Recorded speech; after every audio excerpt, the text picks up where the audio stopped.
السلام علیکم ورحمۃ اللہ وبرکاتہ۔ نحمده ونصلی علی رسولہ الکریم، اما بعد فاعوذ باللہ من الشیطان الرجیم، بسم اللہ الرحمن الرحیم۔ رب اشرح لی صدری ویسر لی امری واحلل عقدۃ من لسانی یفقهوا قولی۔ لو أنزلنا هذا القرآن على جبل لرأيته خاشعا متصدعا من خشية الله وتلك الأمثال نضربها للناس لعلهم يتفكرون۔ امثال القرآن کے سلسلے میں آج ہم علم حاصل کرنے کے بعد گمراہ ہونے والوں کی مثال کے بارے میں پڑھیں گے۔ سورۃ الاعراف کی آیت نمبر 175 سے 178 تک اس کا ذکر کیا گیا ہے۔ ارشاد باری تعالیٰ ہے، وَاتْلُ عَلَيْهِمْ نَبَأَ الَّذِي آتَيْنَاهُ آيَاتِنَا فانسلخ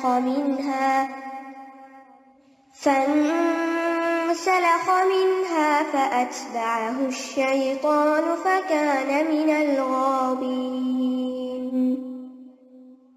ولو شئنا لرفعناه بها ولكنه أخلد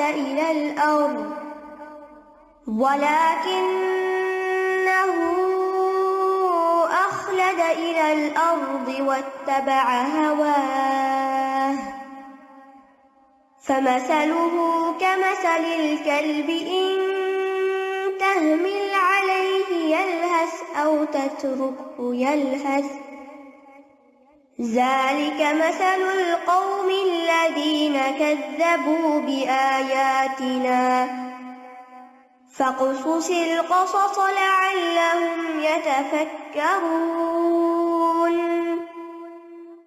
ساء مثلا القوم الذين كذبوا بآياتنا وأنفسهم كانوا يظلمون۔ من يهد الله فهو المهتدي ومن يضلل فأولئك هم الخاسرون۔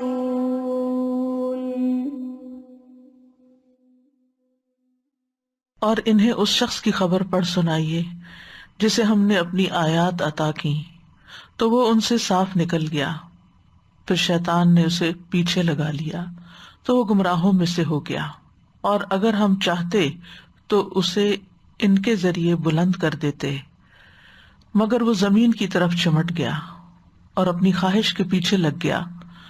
تو اس کی مثال کتے کی مثال کی طرح ہے کہ اگر تو اس پر حملہ کرے تو زبان نکالے ہانپتا ہے، یا تو اسے چھوڑ دے تو بھی زبان نکالے ہانپتا ہے۔ یہ ان لوگوں کی مثال ہے جنہوں نے ہماری آیات کو جھٹلایا، سو آپ یہ بیان سنا دیجئے تاکہ وہ غور و فکر کریں۔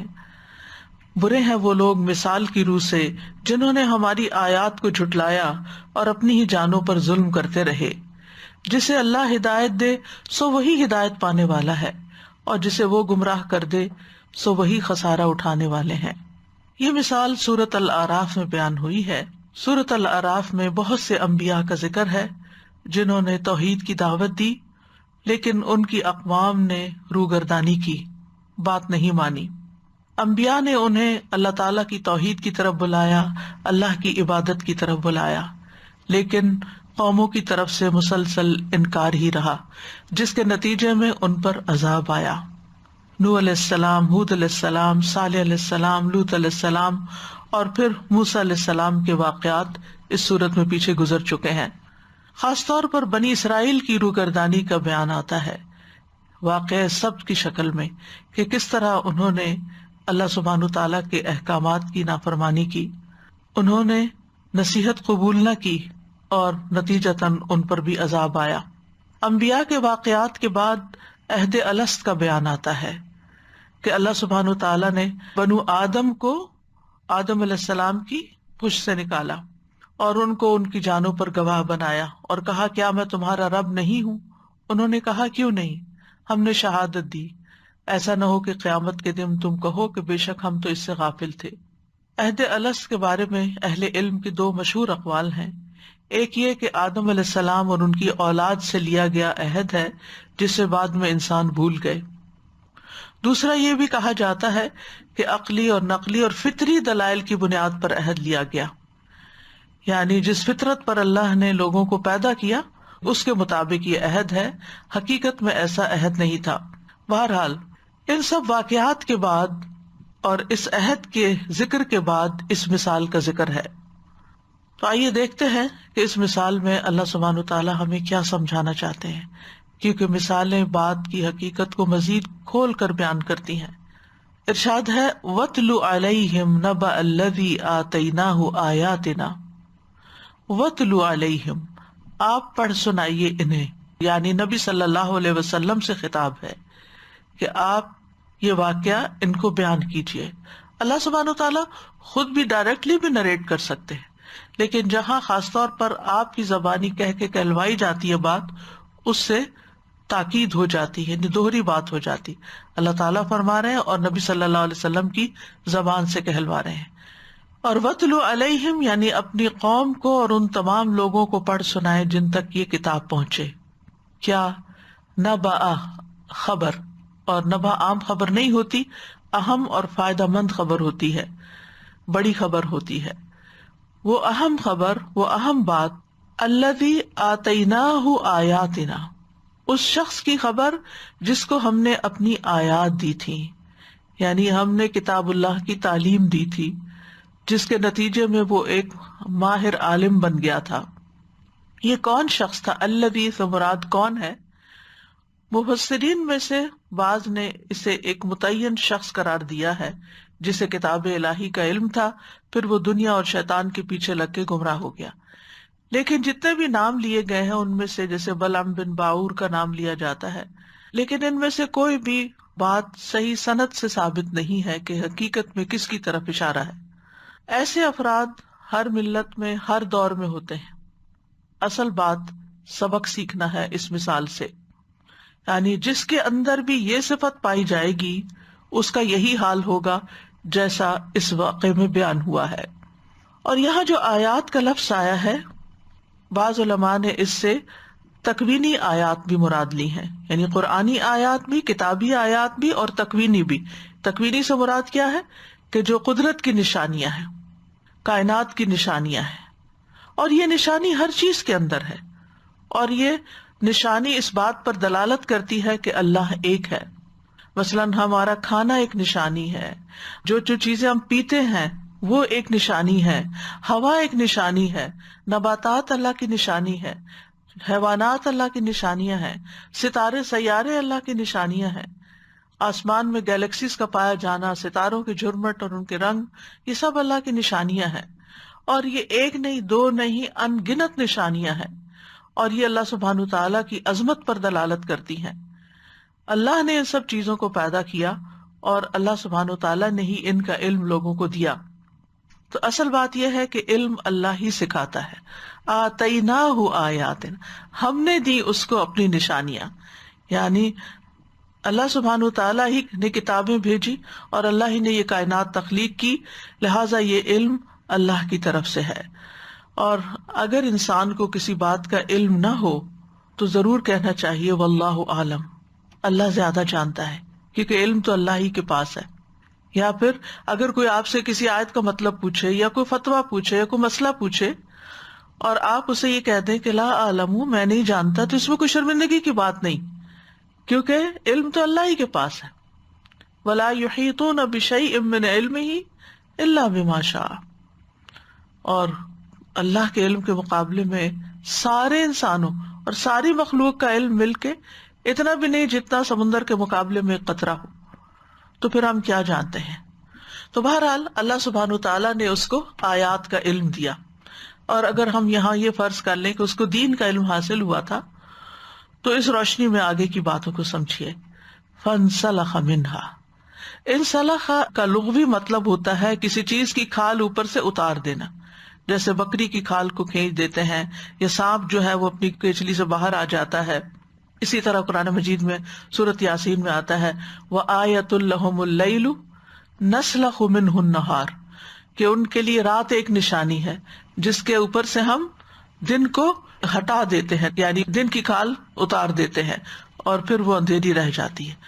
تو فانسلخ منہا کا مطلب کیا ہے یہاں اس کانٹیکسٹ میں، کہ وہ آیات کے علم سے نکل گیا، یعنی جو آیات اس کو دی گئی تھی، آیات کے ذریعے جو اس کو عزت بخشی گئی تھی، وہ نافرمانی کی وجہ سے اس سے چھین لی گئی. یعنی گناہوں کی وجہ سے جو وہ اطاعت سے نکل گیا، تو اس کے لیے انسلخ منہا کا لفظ استعمال ہوا. اب نتیجہ کیا ہوا کہ جب اس نے آیات کی پابندی کو چھوڑا، علم پر عمل کرنا چھوڑا، دنیا کے پیچھے بھاگا، فَأَتْبَعَهُ الشَّيْطَانُ، تو شیطان اس کے پیچھے لگ گیا، یعنی شیطان اس کے پیچھے چلا اور اس کو جا پکڑا. ابلیس نے اس پہ قابو پا لیا، کیونکہ جب اس نے آیات کو چھوڑ دیا تو شیطان اس پر غالب آ گیا. جب تک انسان ان آیات کو پکڑے رکھتا ہے، اللہ کی کتاب کو پکڑے رکھتا ہے، تو شیطان پہ بہت بھاری ہوتا ہے. شیطان اس کو پیچھے نہیں لگا سکتا، شیطان اس کے اوپر غالب نہیں آ سکتا، شیطان اس سے ڈرتا ہے. لیکن جو ہی انسان اپنے نفس کی خواہشات پہ چلتا ہے اور کتاب الہی کے علم کے باوجود اس سے روگردانی کرتا ہے، علم پر عمل نہیں کرتا، تو پھر شیطان غالب آتا ہے. اور یہی ترتیب ہر معاملے میں یاد رکھیے. بہت سی چیزوں میں ہم شیطان کو بلیم کر دیتے کہ شیطان نے ایسا کیا، شیطان نے ویسا کیا، لیکن یاد رکھیے سب سے پہلے انسان کا اپنا نفس، اس کی اپنی خواہشات اس کو برائی کا حکم دیتی. ان النفس لامارۃ بالسوء. اور جب انسان نفس کے ہاتھوں کمزور پڑتا ہے، یعنی اس کا ایمان کمزور ہوتا ہے، تو پھر وہ نفس کے پیچھے چلتا ہے، اور جو ہی نفس کی خواہش کے پیچھے چلتا ہے تو پھر وہ انتہائی کمزور ہو جاتا ہے، جس پہ شیطان آ کے حملہ آور ہوتا ہے اور اس کو دبوچ لیتا ہے. اور اس کا ذکر ایک اور آیت میں بھی آتا ہے سورۃ الزخرف کی، وَمَن يَعْشُ عَن ذِكْرِ الرَّحْمَنِ نُقَيِّضْ لَهُ شَيْطَانًا فَهُوَ لَهُ قَرِينٌ وَإِنَّهُمْ لَيَصُدُّونَهُمْ عَنِ السَّبِيلِ وَيَحْسَبُونَ أَنَّهُمْ مُهْتَدُونَ. اور جو شخص رحمان کے ذکر سے آنکھیں بند کر لیتا ہے، ہم اس پر ایک شیطان مسلط کر دیتے ہیں. یعنی جو ہی انسان ذکر کو چھوڑتا ہے، کتاب اللہ کو چھوڑتا ہے، اللہ کی کتاب سے اس کا تعلق نہیں رہتا، تو نتیجہ کیا ہوتا ہے؟ اللہ تعالیٰ اس پر ایک شیطان مسلط کر دیتا ہے. پھر وہ شیطان کا نوالا بن جاتا ہے، شیطان اس پہ اپنے پنجے گاڑ لیتا ہے، یعنی وہ اپنے دشمن کے حوالے ہو جاتا ہے. فَهُوَ لَهُ قَرِينٌ، جو اس کا ساتھی بن جاتا ہے. اب وہ اس کے ساتھ ساتھ رہتا ہے، وہ اس کو گائیڈ کرتا ہے، وہ اس کو خیالات دلاتا ہے، وساوس دیتا ہے، اور بے شک وہ ضرور انہیں اصل راستے سے روکتے ہیں. یعنی جب شیطان کسی کے پیچھے لگتا ہے تو اس کو وہ سیدھے راستے سے ہٹا دیتا ہے، اور یہ سمجھتے ہیں کہ بے شک وہ سیدھے راستے پہ چلنے والے، کیونکہ وہ کیا سمجھتے ہیں، ہمارے پاس تو کتاب کا علم ہے. حالانکہ وہ کتاب ہی کے علم کی تعویلیں کر کے اپنے نفس کو سیٹسفائی کر رہے ہوتے ہیں. ایسے لوگوں کو آپ سمجھا بھی نہیں سکتے، کیونکہ آپ کہتے ہیں یہ تو خود بہت بڑا عالم ہے، یہ تو سب کچھ جانتا ہے، یہ بھلا کیسے بھٹک سکتا ہے، اس کو تو پتا ہے، ہم کیا بتائیں اس کو، یہ تو جانتا ہی ہے. لہذا جب وہ نفس کے پیچھے چلتا ہے تو پھر کوئی اور بھی اس کو ہدایت نہیں دے پاتا، اور وہ خود کیا سمجھتا ہے، جو میں کر رہا ہوں وہ ٹھیک ہوں، کیونکہ میں تو بہت بڑا علامہ ہوں. اسی طرح یہ ہے کہ شیطان انسان کے لیے برائیوں کو مزین کر دیتا ہے. ان الذین ارتدوا علی ادبارہم من بعد ما تبین لہم الہدی الشیطان سول لہم واملی لہم. بے شک جن لوگوں پر ہدایت واضح ہو گئی، سب کچھ سمجھ گئے، پھر اس کے بعد وہ الٹے پاؤں پھر گئے، جان بوجھ کر پھر انجان بنے. شیطان نے ان کے لیے ان کا عمل مزین کر دیا اور انہیں آرزو دلائی کہ بڑی زندگی پڑی ہے، بعد میں توبہ کر لینا، ابھی تو بڑا وقت ہے. فَكَانَ مِنَ الْغَاوِينَ، تو وہ گمراہوں میں سے ہو گیا. غوا رشد کے مقابلے میں ہوتا ہے بگڑ جانا، گمراہ ہو جانا، اور نتیجتاً ہلاکت میں جا پہنچنا. وَلَوْ شِئْنَا لَرَفَعْنَاهُ بِهَا، اگر ہم چاہتے تو ہم اس کو انہی آیات کی وجہ سے بزرگی عطا کرتے، بلندی عطا کرتے. یعنی ہر چیز اللہ کی مشیت پر ہے. اللہ جس کو چاہتا ہے گمراہ کرتا ہے اور جس کو چاہتا ہے ہدایت دیتا ہے. اور اللہ سبحانہ وتعالیٰ کی مشیت یا اللہ کا ارادہ جو ہوتا ہے وہ حکمت پر مبنی ہوتا ہے کہ کون کس قابل ہے، کس کو کیا ملنا چاہیے، کس کو کیا دینا چاہیے. لہذا وَلَوْ شِئْنَا لَرَفَعْنَاهُ بِهَا، یعنی اگر ہم چاہتے، یعنی اللہ اپنے علم کی بنا پر ہی نہیں چاہتا کہ کس کے لیے کیوں نہیں چاہنا، اگر ہم چاہتے تو انہی آیات کی وجہ سے اس کو بلندی عطا کرتے، یعنی دین پر وہ عمل کرتا رہتا تو اس میں بھی اس کو بڑی عزت ملتی، وہ کمال کی چوٹیوں تک پہنچتا اور آخرت میں وہ بلند درجات تک جا پہنچتا. وَلِكُلٍّ دَرَجَاتٌ مِّمَّا عَمِلُوا، یعنی اس کے عمل کے مطابق اس کے درجے بلند ہوتے رہتے. لیکن ہوا کیا؟ وَلَكِنَّهُ أَخْلَدَ إِلَى الْأَرْضِ، لیکن وہ زمین کے ساتھ چمٹ گیا، زمین کی طرف جھک گیا. اخلدہ یعنی اس زمین کی طرف مائل ہو گیا، اس کی طرف اس کا رجحان ہو گیا. وہ اپنی خواہشات کی طرف لپکا اور لذتوں میں اس حد تک آگے بڑھ گیا کہ اس نے اپنی زندگی کا مقصد صرف دنیا حاصل کرنا بنا لیا. اور یہ ورسٹ کیس سیناریو ہوتا ہے کہ جب کسی انسان کو اللہ تعالیٰ دین کا علم دے اور وہ علم رکھتے ہوئے، وہ سب کچھ جانتے بوجھتے ہوئے پھر دنیا کے پیچھے بھاگنا شروع کر دے اور دنیا کی لذتوں کو پانے، ہر حرام کام شروع کر دے، یعنی پھر حلال حرام کی پرواہ ہی چھوڑ دے، جائز ناجائز کی تمیز ہی چھوڑ دے. تو یہ بدترین مثال ہے. واتبع ہواہ، اور اس نے اپنی خواہشات کی پیروی کی، یعنی اپنی عقل سمجھ دین کے علم سے کوئی فائدہ نہ اٹھایا. اس کے پاس جو رب کی وحی، رب کی آیات تھی، ان کی روشنی میں اس نے کچھ نہیں دیکھا، خواہشات نے اس کو اندھا کر دیا. وہ غفلت میں پڑ گیا اور صرف اپنی پسند اور لذت کے کام کرنے اس نے شروع کر دیے. تو ایسا شخص، اس کی مثال کیا ہے؟ یہ ہے اصل مثال جس کے لیے اس آیت کا انتخاب کیا گیا ہے. فَمَثَلُهُ كَمَثَلِ الْكَلْبِ، تو اس کی مثال یعنی اس کی حالت كَمَثَلِ الْكَلْبِ، کتے کی حالت کی طرح ہے. پھر ایسا شخص خواہشات کا کتا بن گیا، یعنی اس کی مناسبت کتے کے ساتھ ہوئی کہ جیسے کتے کی عادت ہوتی، جیسے کتے کے اندر خواہشات زیادہ ہوتی ہیں، بس اس کا بھی کچھ حال ویسا ہی ہوگا. یعنی ایسا عالم ایک طرح سے خواہشات پہ چلنے کی وجہ سے کتے کی طرح بن گیا. ان تحمل علیہ یلہث او تترکہ یلہث، یہ کتے کی ایک یونیک کوالٹی یہاں بتائی گئی ہے. ان تحمل علیہ، اگر تم اس کو ڈانٹو. تحمل علیہ کا ویسے تو مطلب ہے اس کے اوپر بوجھ رکھو، اس پہ کچھ لا دو.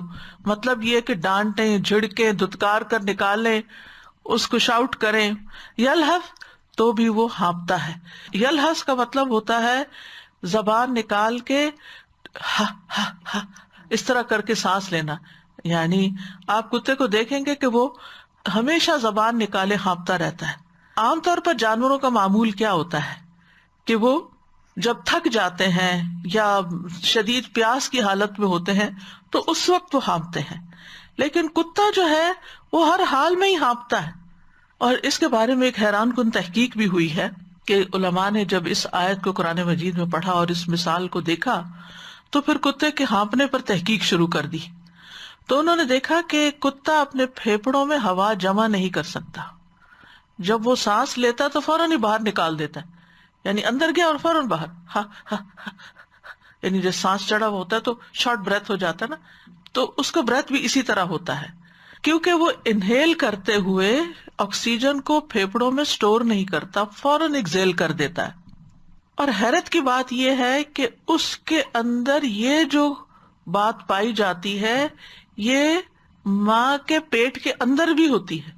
یعنی انہوں نے جب انویسٹیگیشن شروع کی کہ کب سے یہ عادت اس کی شروع ہوتی ہے، جب کب سے وہ ہانپتا ہے، تو تحقیقات سے، بلکہ پکچرز جو میں نے دیکھی نیٹ پہ، کہ انہوں نے دیکھا کہ جب ماں کے پیٹ کے اندر ہے تو اس وقت بھی اس کا منہ کھلا ہوا ہے اور اسی طرح جیسے ہانپنے کی سی کیفیت ہے، اور یہ ہانپنا اس کا جاری رہتا ہے یہاں تک کہ وہ مر جائے، موت تک. یعنی ماں کے پیٹ سے لے کے موت تک. یعنی باقی اگر کسی چیز کی یہاں مثال دی جاتی تو پھر ہو سکتا تھا کہ وہ وقتی ہو یا اور جانوروں کے اندر بھی پائی جاتی ہو، لیکن یہ ایک ایسی چیز ہے ہانپنے والی بات جو کتے کے اندر ہی پائی جاتی ہے اور مستقل طور پر پائی جاتی، یعنی ہانپتے تو انسان بھی ہانپتے ہیں، دیگر جانور بھی ہانپتے ہیں، گرمی سے، پیاس سے، تھکن سے یا کسی بیماری کی وجہ سے، لیکن یہاں پر کتا جو ہے وہ تھرو آؤٹ ہانپتا ہے.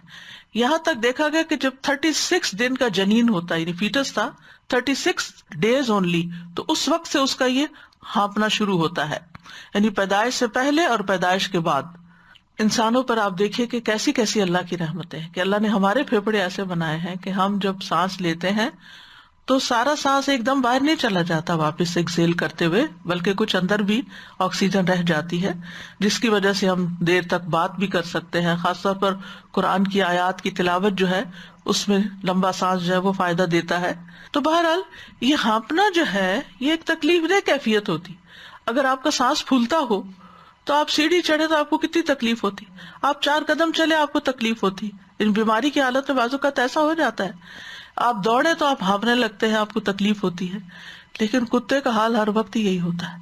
تو آپ دیکھیے کہ ایسا انسان جو دین چھوڑ کر چاہے ایمان سے کفر کی طرف مرتد ہو، چاہے وہ علم حاصل کرنے کے بعد عمل نہ کرے، یا وہ علم کی بلندیوں پہ پہنچ کر واپس انتہائی حقیر خواہشات کی طرف پلٹ جائے، یعنی کسی بھی صورت میں اس کا واپس پلٹنا جو ہے وہ اس کے لیے زندگی کو عذاب اور مشقت بنا دیتا ہے.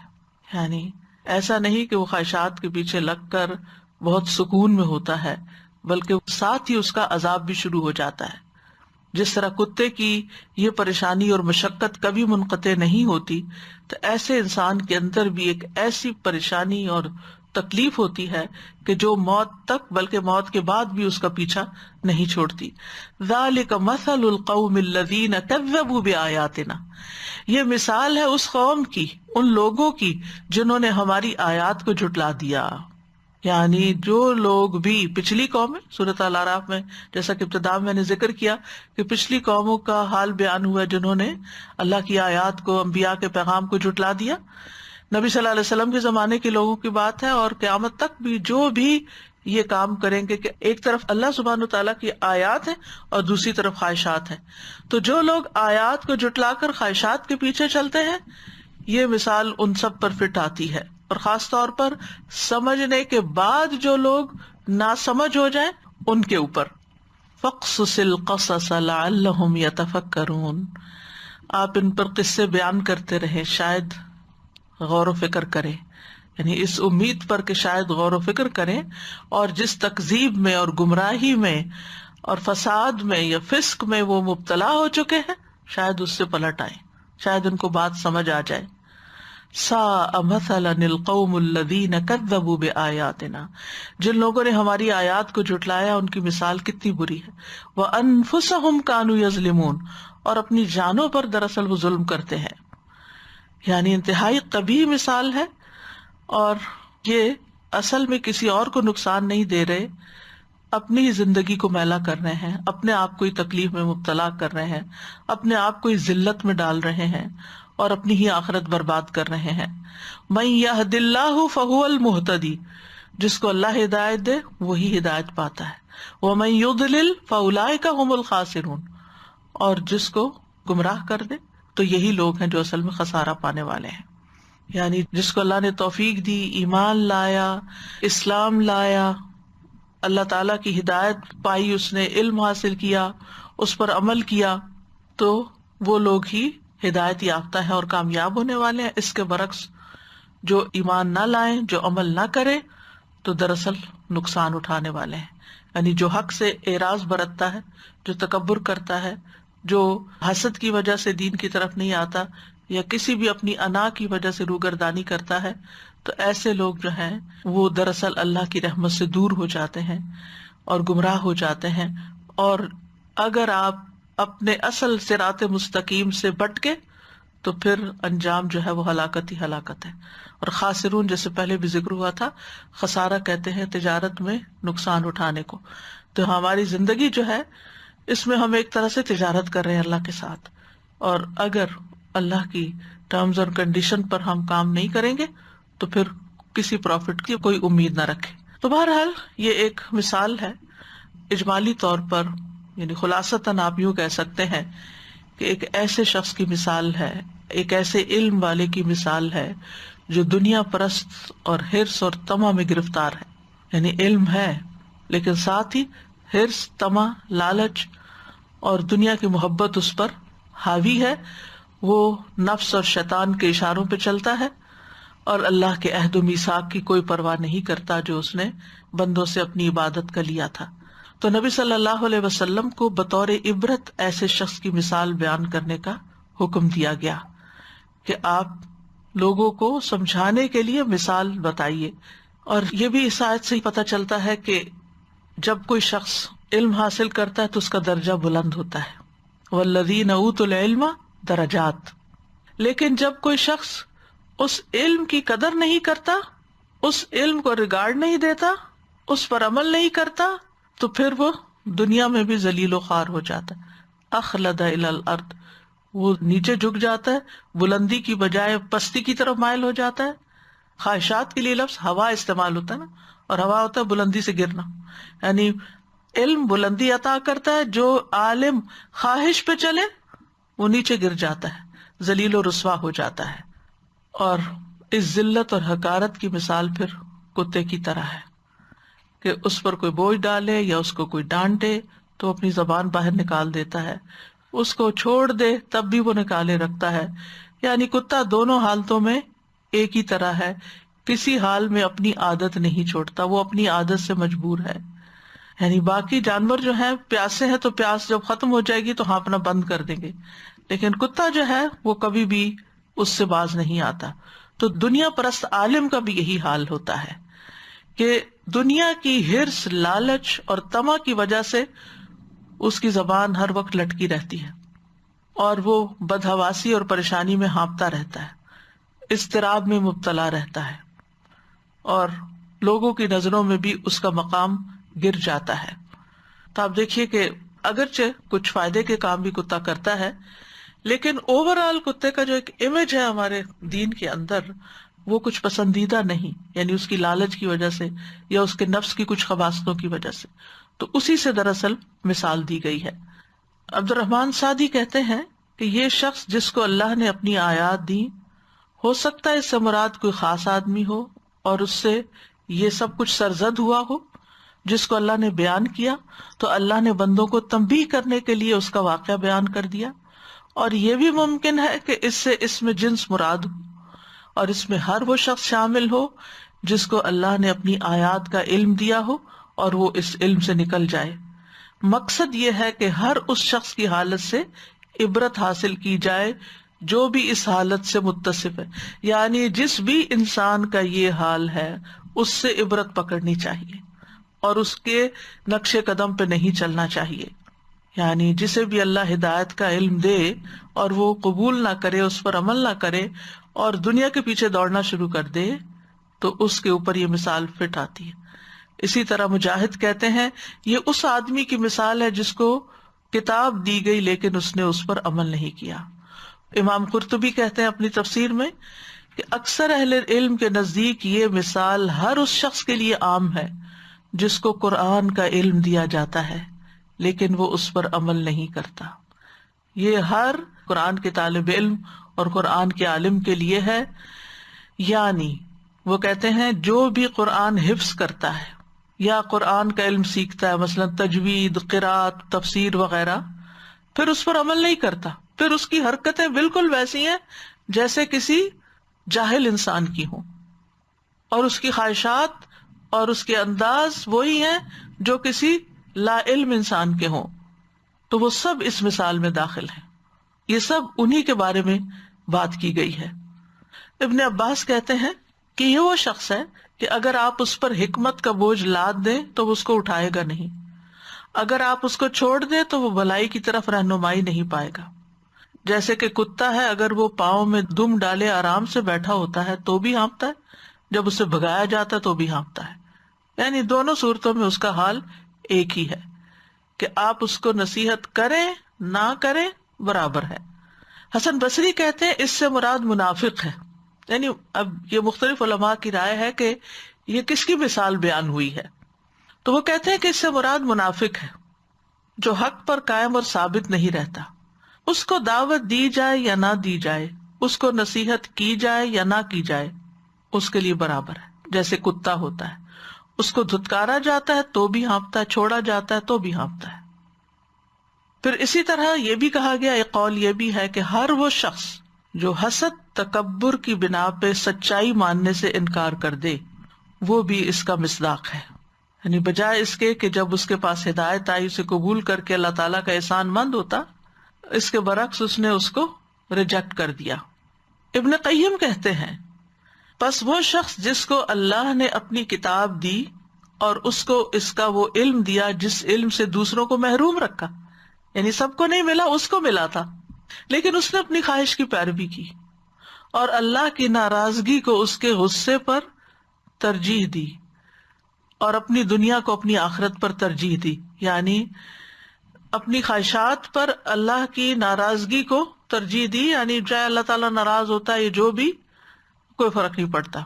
اپنی دنیا کو آخرت پر ترجیح دی، مخلوق کو خالق پر ترجیح دی، مخلوق کو بندوں کو خالق پر ترجیح دی. یعنی بندوں کے پیچھے لگ کے بندوں کی محبت میں گرفتار ہو کے اللہ کے احکامات کو پس پش ڈال دیا. تو اللہ نے ایسے آدمی کو کتے کے ساتھ تشبیہ دی ہے. تو ہر خواہش پرست عالم کے لیے اس میں نصیحت ہے. پھر اسی طرح یہ بھی کہا گیا کہ نبی صلی اللہ علیہ وسلم کے زمانے میں بھی کچھ لوگ ایسے تھے جنہوں نے قرآن سنا، علم والے تھے، جیسے ولید بن مغیرہ، سمجھ گیا، بات کی تہ تک پہنچ گیا. اس نے کہا تھا کہ اس قرآن کی ایک لذت اور شیرینی ہے. یہ ولید بن مغیرہ کے الفاظ کا ترجمہ ہے. اس میں تازگی اور رونق ہے، اس کی چوٹی پھل دیتی ہے، اس کا نچلا حصہ سرسبز و شاداب ہے، یہ بلند ہوتا ہے اور اس پر کوئی چیز غالب نہیں آ سکتی. لیکن پھر ایمان لانے سے رک گیا، سمجھ کے، جان بوجھ کے. اس کے برعکس جبیر بن مطعم جب مدینہ میں داخل ہوئے، مسلمان نہیں ہوئے تھے، وہ کہتے ہیں میں نے نبی صلی اللہ علیہ وسلم کو مغرب کی نماز میں سورۃ طور کی تلاوت کرتے ہوئے سنا تو میں بہت غور سے ان آیات کو سنتا گیا، قریب تھا کہ میرا دل سینے سے نکل کے پرواز کر جاتا. یعنی اتنا گہرا اثر ہوا اور مسلمان ہو گئے. تو یہاں پر آپ دیکھیے کہ آیات سے نکل جانے کو کھال سے نکل جانے سے تعبیر کیا گیا ہے. یعنی آیات کی پابندی سے باہر نکل گیا، جیسے کوئی چیز کھال میں سے باہر نکال دی جاتی ہے. پھر اسی طرح دنیا کے پیچھے پڑنا، خواہش پرستی، یہ دراصل کتے کی مثال ہے. تو ایک ایسا نقشہ کھینچا گیا ہے کہ جس سے ہر ایک کو کراہت آتی ہے، لیکن سبق تو عقل والے ہی لیتے ہیں. نبی صلی اللہ علیہ وسلم نے بھی قرآن پڑھ کر اس سے نکل جانے والے کی شدید مذمت کی ہے. حذیفہ کہتے ہیں رسول اللہ صلی اللہ علیہ وسلم نے فرمایا، مجھے تمہارے حق میں سب سے زیادہ ڈر اس آدمی سے ہے جو قرآن پڑھے گا، جب اس کی آواز کے حسن کا چرچا ہو جائے گا تو اسے اسلام کا پشت پناہ سمجھا جائے گا. یعنی اتنا خوبصورت پڑھے گا کہ لوگ کہیں گے کہ واہ، اس سے دین کو کتنا فائدہ ہو رہا ہے. لیکن حقیقت کیا ہوگی؟ وہ اسلام سے عاری ہوگا، اسے پشت کے پیچھے پھینک دے گا، اپنے پڑوسی پر تلوار اٹھائے گا، یعنی ساتھ رہنے والوں پہ ظلم ڈھائے گا اور اس پر شرک کا الزام دھرے گا. میں نے کہا ہے اللہ کے نبی، ان دونوں میں شرک کے قریب تر کون ہوگا، الزام لگانے والا یا جس پر الزام لگایا جائے؟ آپ نے فرمایا الزام لگانے والا. یعنی مطلب یہ ہے کہ جو کسی کو مشرک کہے گا، جو کسی کو کافر کہے گا، تو دراصل اس کے اپنے اندر خرابی ہے. تو یہ جو بات ہے کہ آیات کو پڑھ کے سمجھ کے چھوڑ دینا اور پھر دنیاوی اموال کے پیچھے لگ جانا، یہ کوئی معمولی جرم نہیں. اس کے لیے فوری سزا کیا ملتی ہے کہ انسان شیطان کے پنجے میں آ جاتا ہے، شیطان اس پہ آ کے سوار ہو جاتا ہے، شیطان اس کو اپنا مطیع بنا لیتا ہے، جس کی وجہ سے انسان حماقت پر حماقت کرتا چلا جاتا ہے، بے وقوفیاں کرنا شروع کر دیتا ہے، کیونکہ اللہ سے دور ہو جاتا ہے. اللہ کا ڈر اس کے دل میں نہیں رہتا، آخرت کی فکر نہیں رہتی، لہذا وہ ایک خرابی سے نکل کر دوسری کی طرف چل پڑتا ہے. پھر اسی طرح آپ دیکھیے کہ نبی صلی اللہ علیہ وسلم کے زمانے میں ایک شخص تھا جو عیسائی تھا، پھر اسلام میں داخل ہوا. اس نے سورۃ البقرہ اور آل عمران پڑھ لی. وہ نبی صلی اللہ علیہ وسلم کا کاتب بن گیا، لیکن پھر مرتد ہو گیا، واپس عیسائی ہو گیا. کہنے لگا محمد صلی اللہ علیہ وسلم کے لیے جو کچھ میں نے لکھ دیا اس کے سوا اسے کچھ اور معلوم نہیں. آپ پہ نعوذ باللہ الزام دھرنے لگا. اللہ کا کرنا ایسا ہوا کہ اس کی موت واقع ہو گئی. تو اس کے لوگوں نے اس کو دفن کیا زمین میں. جب صبح ہوئی تو دیکھا لاش قبر سے نکل کے زمین پہ باہر پڑی. اس کے قوم کے لوگوں نے کہا کہ یہ محمد اور اس کے ساتھیوں کا کام ہے صلی اللہ علیہ وسلم. چونکہ اس نے ان کا دین چھوڑ دیا تھا تو انہوں نے اس کی قبر کھود کے باہر نکال دیا اس کو. دوسرے دن قبر پھر کھودی جو اور زیادہ گہری کھودی. صبح پھر لاش باہر تھی. پھر انہوں نے یہ الزام لگایا. تیسرے دن انہوں نے پھر بہت گہری قبر کھود کے اس کو ڈالا، لیکن نتیجہ کیا ہوا؟ دوبارہ وہ شخص زمین سے باہر تھا. اب انہیں یقین آیا کہ یہ کسی انسان کا کام نہیں ہے، لہٰذا انہوں نے اس کو یوں ہی زمین پہ چھوڑ دیا کہ آ کے درندے اس کو کھا جائیں. تو یہ دنیا میں اس کا انجام ہوا جس نے قرآن کی آیات کا علم حاصل کرنے کے بعد ان کو چھوڑ دیا. تو یہ دنیاوی سزا ہے. یعنی ایک تو شیطان غالب آ جاتا ہے، شیطان کا نوالا انسان بن جاتا ہے. دوسرا یہ ہے کہ دنیا میں بھی ذلت ہوتی ہے انسان کی. اللہ تعالیٰ دنیا والوں کے لیے بھی اس کو نمونہ عبرت بنا دیتا ہے. بہرحال ایسے لوگوں کے لیے برابر ہوتا ہے کہ آپ انہیں کچھ سمجھائیں یا نہ سمجھائیں، کیونکہ جو خواہشات ہوتی ہیں انسان کو اندھا کر دیتی ہیں. انسان خواہشات کی پوجا شروع کر دیتا. افرأیت من اتخذ الہہ ہواہ واضلہ اللہ علی علم. کیا تم نے دیکھا ایسے شخص کو جس نے اپنی خواہش نفس کو اپنا الہ بنا لیا اور اللہ نے اسے علم کے باوجود گمراہ کر دیا. جب انسان خواہشات کے پیچھے چلتا ہے تو پھر علم ایک طرف رہ جاتا ہے اور انسان کسی اور رستے پہ چل پڑتا ہے. اللہ تعالیٰ فرماتے ہیں قرآن مجید میں کہ ایسے لوگوں کے لیے سواء علیکم ادعوتموہم ام انتم صامتون. برابر ہے تمہارے لیے خواہ تم انہیں دعوت دو، نصیحت کرو یا تم چپ رہو. یعنی ایک لا علم کو آپ سکھا سکتے ہیں، سمجھا سکتے ہیں، ایک ناسمجھ کو آپ سمجھا سکتے ہیں، نصیحت کر سکتے ہیں، لیکن جو سمجھ کے نہ سمجھے. کہتے ہیں نا کہ ایک وہ شخص ہوتا ہے جو رات کو سو رہا ہوتا ہے نا، تو اس کو آپ جگائیں تو وہ جاگ جاتا ہے. لیکن جو لوگ جاگتے ہوئے سو رہے ہوتے ہیں ان کو آپ نہیں جگا سکتے. یعنی وہ جاگ رہے ہیں، یعنی جاگتے ہوئے کو جگانا مشکل ہے. اور اس کی مثال ایسے ہی ہے کہ جیسے کوئی مثلا بچے جاگ رہے ہوتے ہیں نا اور بیڈ پہ ہی لیٹے رہتے ہیں تو اٹھتے نہیں، تو آپ ان کو بار بار کہتے ہیں اٹھو اٹھو، تو سن رہے ہوتے ہیں لیکن اٹھنے کا نام نہیں لیتے. تو یہ جاگتے ہوئے کو جگانا مشکل ہے. تو علم والوں کو سمجھانا بڑا مشکل ہوتا ہے. ان کے پاس بڑی تعویلیں ہوتی ہیں اور وہ حرام کام پھر کرتے چلے جاتے ہیں اپنی خواہشات پوری کرنے کے لیے، اللہ کی حدیں توڑتے چلے جاتے ہیں.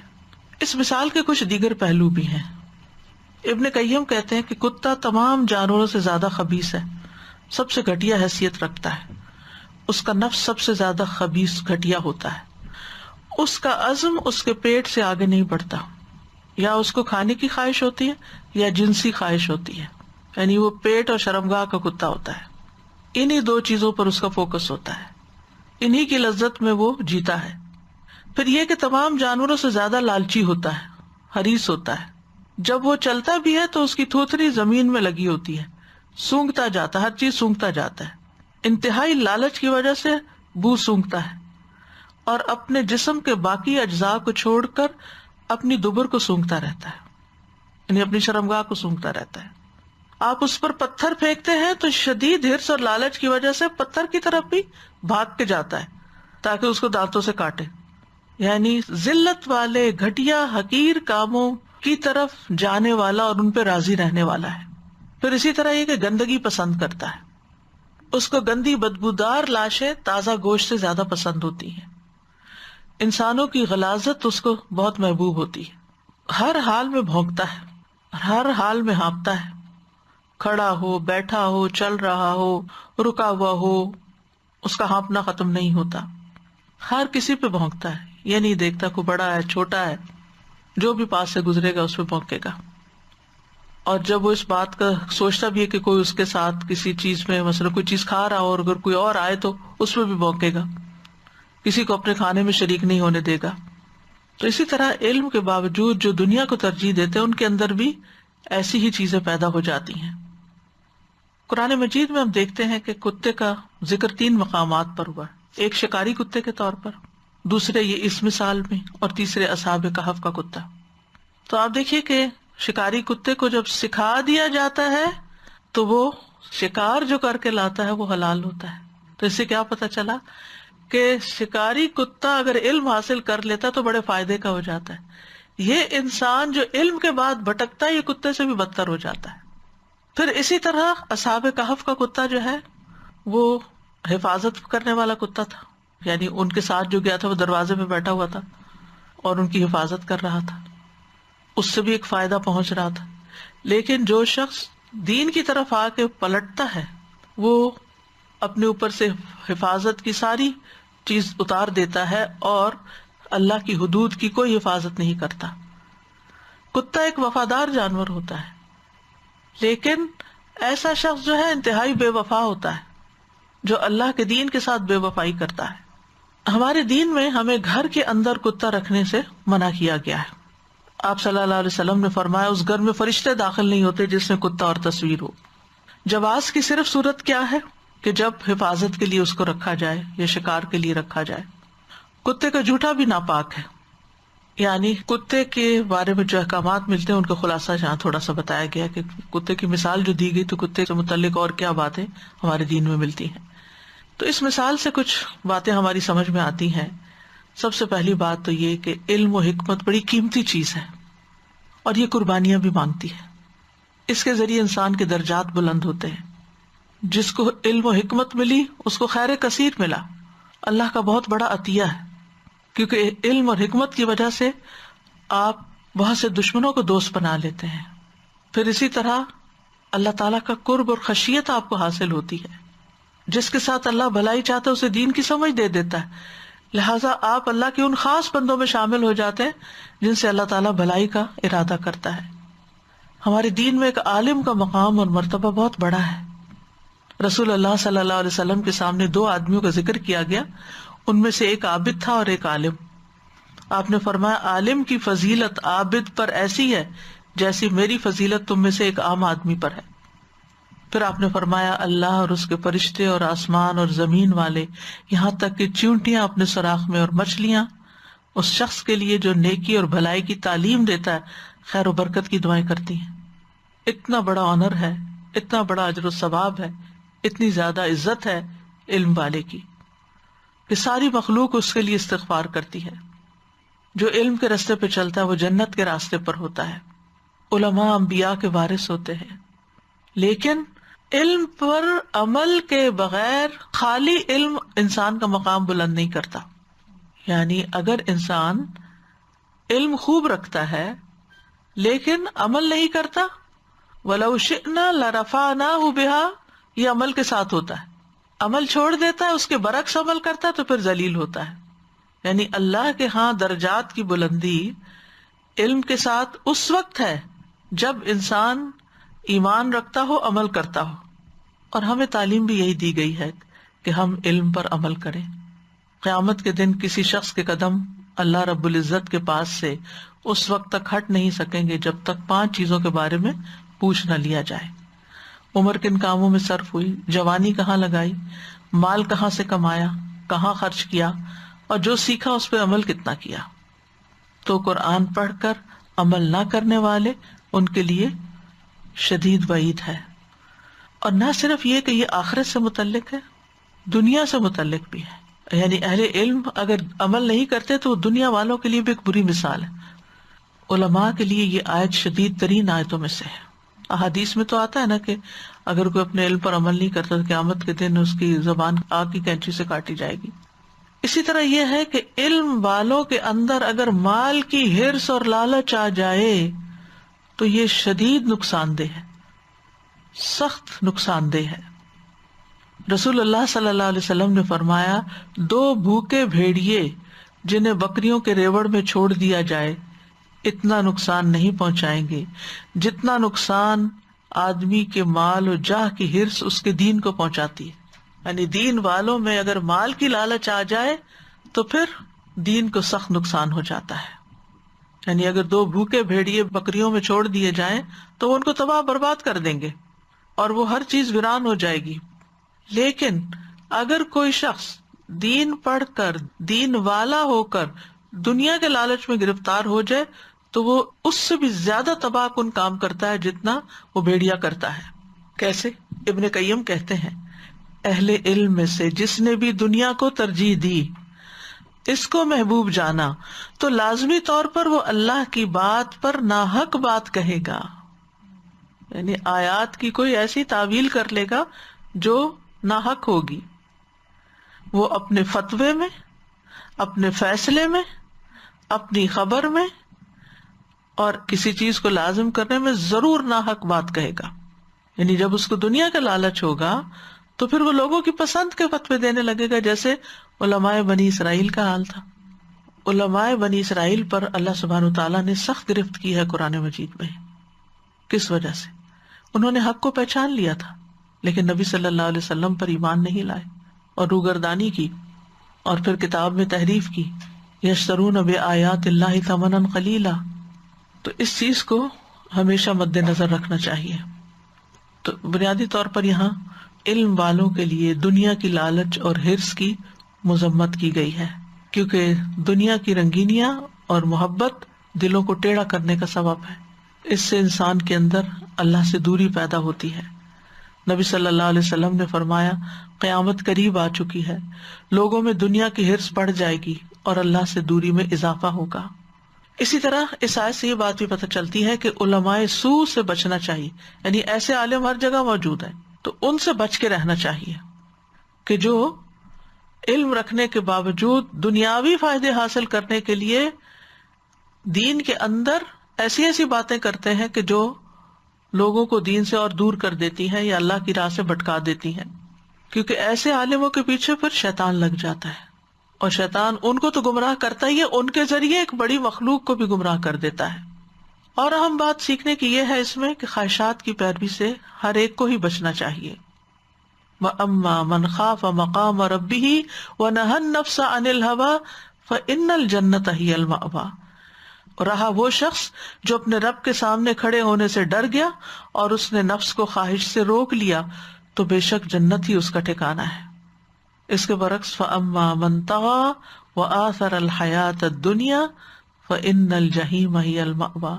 جو حد سے بڑھ گیا، اس نے دنیا کی زندگی کو ترجیح دی، یعنی آخرت کے مقابلے میں، حلال کے مقابلے میں حرام کی طرف چلا گیا، یقینی بات کو چھوڑ کے شک میں مبتلا ہو گیا، تو پھر ایسی صورت میں جہنم ہی اس کا ٹھکانہ ہے.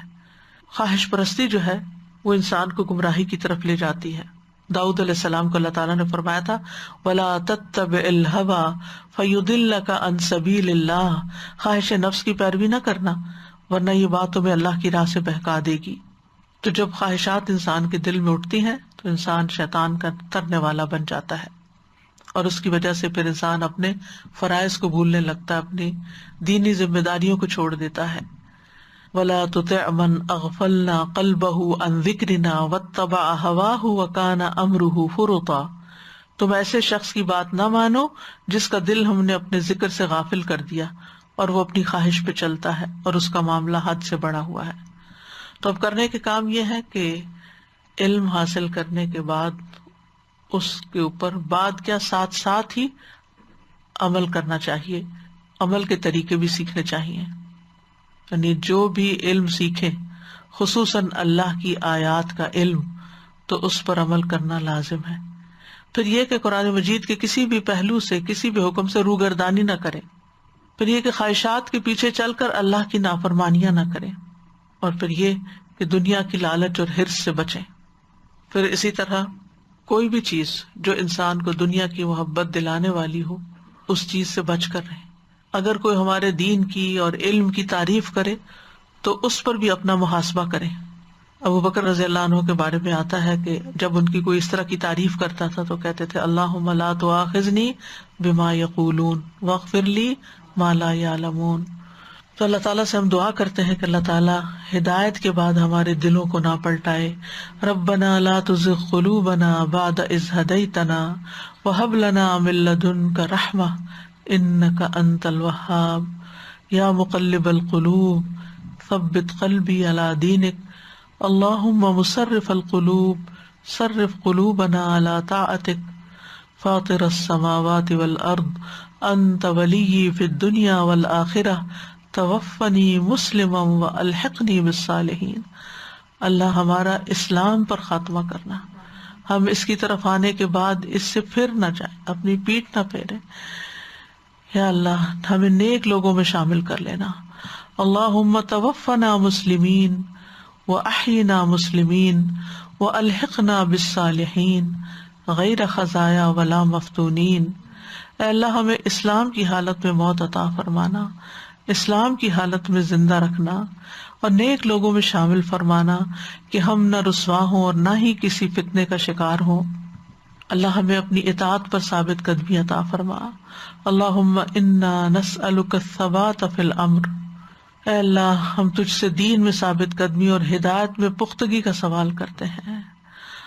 اللہ ہمیں بری خواہشات سے بچا لینا. اللہم انی اعوذ بک من منکرات الاخلاق والاعمال والاہواء. اے اللہ بے شک میں تجھ سے برے اخلاق، برے اعمال اور بری خواہشات سے پناہ مانگتا ہوں. اللہ تعالی ہمیں ہمارے نفس کے شر سے بھی بچا لے. اللہم انی اعوذ بک من علم لا ینفع ومن قلب لا یخشع ومن نفس لا تشبع ومن دعوت لا یستجاب لها. یا رب العالمین تو ہمیں اپنی حفظ و امان میں رکھنا اور شیطان کے شر اور نفس کے وسوسوں اور ہر طرح کی گمراہ کن آوازوں سے محفوظ رکھنا. ربنا تقبل منا انک انت السمیع العلیم وتب علینا انک انت التواب الرحیم.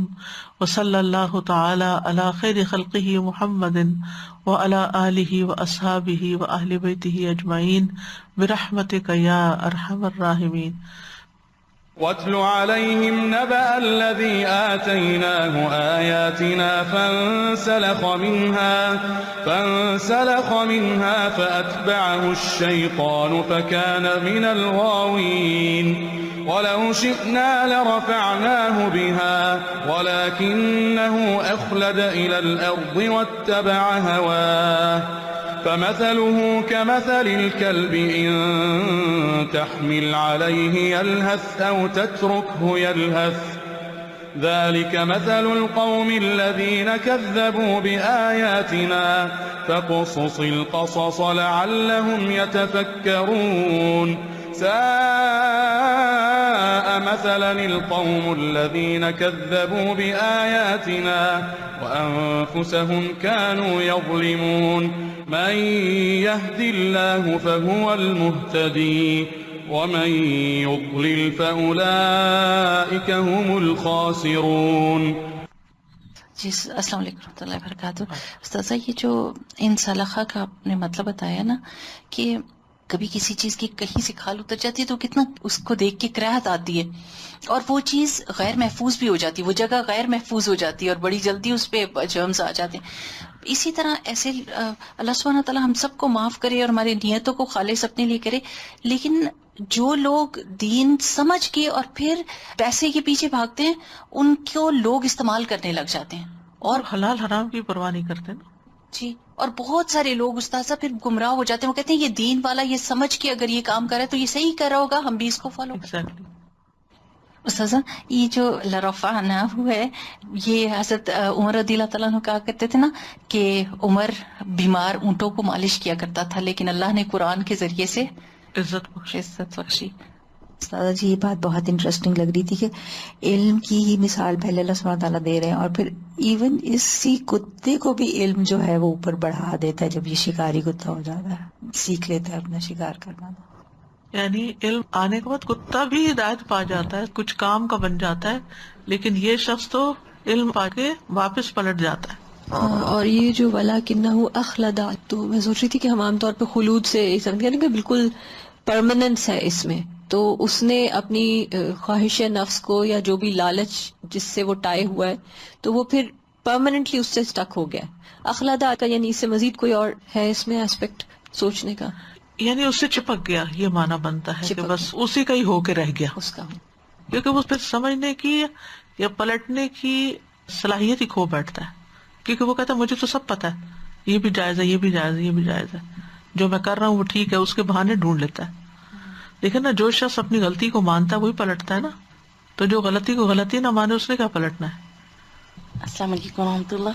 ہمیں کہتی وعلیکم سورہ انفال میں 23 آیا میں اللہ سبحانہ و تعالیٰ نے فرمایا کہ اگر اللہ سبحانہ و تعالیٰ ان میں کوئی خیر دیکھتے تو ہاں یہ تو سن ان کو لیتے. سنوا دیتے. جی سنوا دیتے. جی بالکل. جی تو ان میں کوئی خیر نہیں رہتی جب یہ اس حالت میں آ جاتے. بالکل. لوط علیہ السلام کی بھی قوم کے بارے میں اگزامپل ہم یہی دے سکتے ہیں نا، کیونکہ وہ بھی جب اپنی خواہشات کے پیچھے چلے پھر ان کو کچھ نظر نہیں آتا تھا. لوط علیہ السلام نے کہا میری بیٹیاں، بالکل میری بیٹیاں لے لو، قوم کی بیٹیاں، میری بیٹیاں نکاح کرو، لیکن انہیں کچھ نظر نہیں آتا تھا اس وقت. بالکل.